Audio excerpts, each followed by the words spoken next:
तो अभी हम इसमें ज़रा सा ही डालेंगे।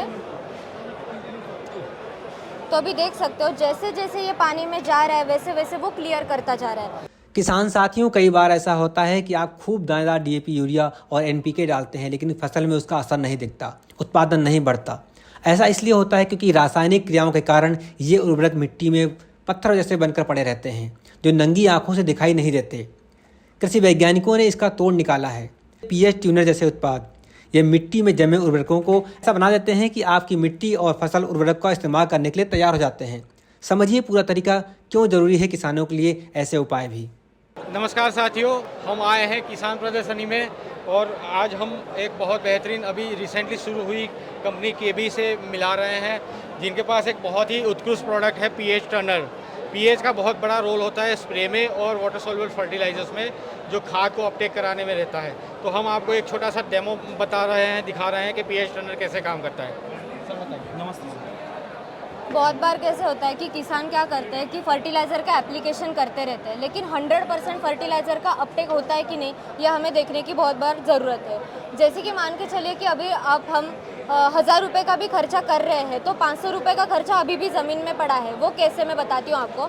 अगर आप मल्चिंग पेपर को फाड़ के साइड में करते हो तो आपको सफ़ेद मिट्टी दिखेगी, जहाँ पे वो अपटेक का काम सही से नहीं कर पा रही। तो जितना भी हम फर्टिलाइज़र का एप्लीकेशन एक के बाद दूसरा तीसरा एप्लीकेशन देते रहते हैं, तो वो अपटेक का सफ़ेद जड़ें जो रहती है वो काम अच्छे तरीके से नहीं कर पाती। लेकिन केबी कंपनी का पीएच ट्यूनर करके जो प्रोडक्ट है वो कैसे अपटेक करेगा, ये आपको हम 2 मिनट में दिखाएंगे। अभी हम क्या करेंगे कि यहाँ पे एक क्रॉस सिलेंडर लिया है, उसमें हम पानी ऐड करेंगे। और जैसे कि मैंने अभी आपको बताया कि फार्मर हमेशा 2 एप्लीकेशन करता है, कभी प्राइमरी माइक्रोन्यूट्रिएंट लेता है, सेकेंडरी माइक्रोन्यूट्रिएंट लेता है। तो इसमें हम क्या करेंगे, 05234 करके इसमें हम ऐड करेंगे। बस इतना सा? बस ज़रा सा ही। ओके। डेमो दिखाने के लिए बस ज़रा सा काफ़ी है। जो मिट्टी में प्रोसेस होती है 3-4 दिन रुकने में हमें उतना टाइम है नहीं, तो जो प्रोसेस वहाँ पे हो रही वो हम पानी में आपको तुरंत ही दिखा सकते हैं। यहाँ पे अभी हम ये पूरा घुला नहीं है भाई साहब, थोड़ा जाएगा नीचे है ना, थोड़ा अभी देखिए 05234 जैसे हमने पानी में मिलाया तो अभी ये पूरा का पूरा डिजॉल्व हो गया। तो मुझे आप बताइए कि सफ़ेद जड़ें जो प्लांट की रहती है वो अपटेक कर पाएगी, बड़ी आसानी से कर पाएगी। लेकिन इसके बाद हम सेकेंडरी माइक्रोन्यूट्रिएंट का भी एप्लीकेशन करते हैं। मतलब हमने यहाँ पे जिंक सल्फेट लिया है, तो जिंक सल्फेट अगर हम इसमें ज़रा सा ही मिलाएंगे तो अभी देखिए इसमें क्रिया कौन सी हो रही है। प्राइमरी एंड सेकेंडरी अगर एक दूसरे में मिलेंगे तो यहाँ पे केमिकल का बॉन्ड बनेगा, जो कि हम खार बन के यहाँ पे हमको दिखा सकते हैं। 2 सेकंड के लिए मैं इसको स्टेबल करूँगी तो आपको जैसे दूध फटता है सर, वो प्रोसेस कैसे दिखेगी, तो यहाँ पे मैं 2 मिनट में आपको दिखाऊंगी।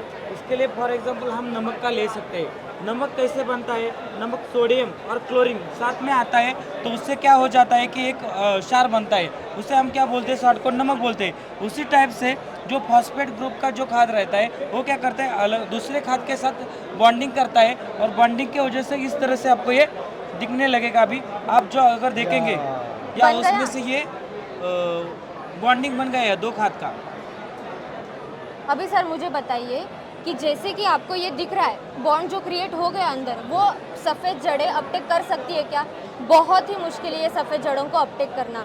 अब काम करेगा हमारा पीएच ट्यूनर, कैसे काम करेगा वो भी दिखाता है। आपके जो खाद डाला हुआ है वो 50% वैसे की वैसे मिट्टी में रहता है। जो आप खर्चा कर रहे हैं खाद पे वो पूरा का पूरा आपके पौधों को नहीं मिल रहा है। अभी इसके लिए हमारा पीएच ट्यूनर प्रोडक्ट काम करता है। अभी देखिए इसका डोज ऐसा इन्होंने बताया कि जैसे आपने 2 बोरी यूरिया डाली है, 1 बोरी आपने डीएपी डाली है, तो समझ लीजिए इसका 30% इस्तेमाल हुआ, 70% बाकी बेकार मिट्टी में पड़ा। इसमें ऐसा हुआ है कि हमने प्राइमरी न्यूट्रिएंट्स डाला, फॉस्फोरस डाला, वाटर सोल्यूबल में फॉस्फोरस के साथ, और बाकी खाद उसके साथ नहीं मिला सकते हैं। ये दूध में जैसे दही डालते हैं ना, तो क्या जो प्रोसेस होती है वैसे खाद में हो जाता है, तो इनएफिशिएंट हो जाती है। तो उसको कैसे फिर देखिए आप इसमें देख सकते हो, क्लोज करके इसमें दही जैसा बन गया है।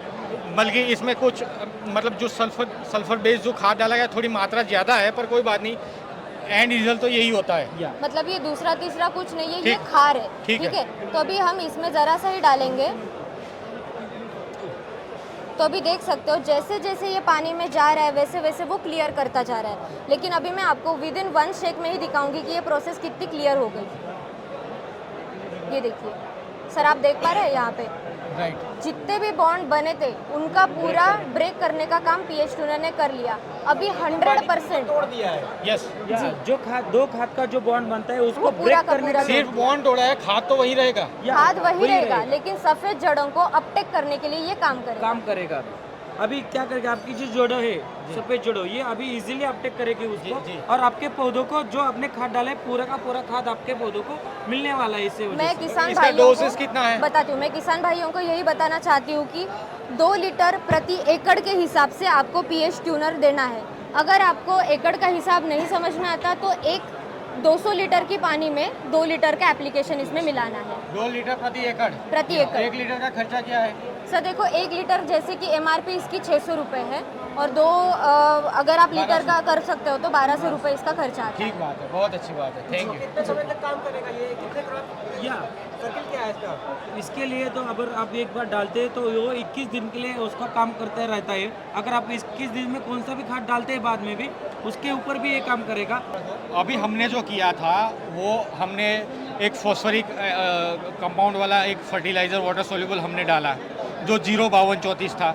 एक माइक्रो न्यूट्रिएंट डाला जिसमें सल्फर भी था, जिंक भी था, जिंक सल्फेट था, तो जिंक भी था, सल्फर था। तो ये दोनों चीज़ दूध में नहीं डाल दिया हमने, तो उसमें केमिकल रिएक्शन होता है, तो उसको हम इस तरह शब्दों में ऐसे कहें कि कैसे खाद का 100% पोषण पौधे को मिले, ये उसका तरीका था, ये उसका एक तरीका हो सकता है। जी जी, तो वो केमिकल रिएक्शन होता है तो वो एफिशिएंट नहीं रहता है।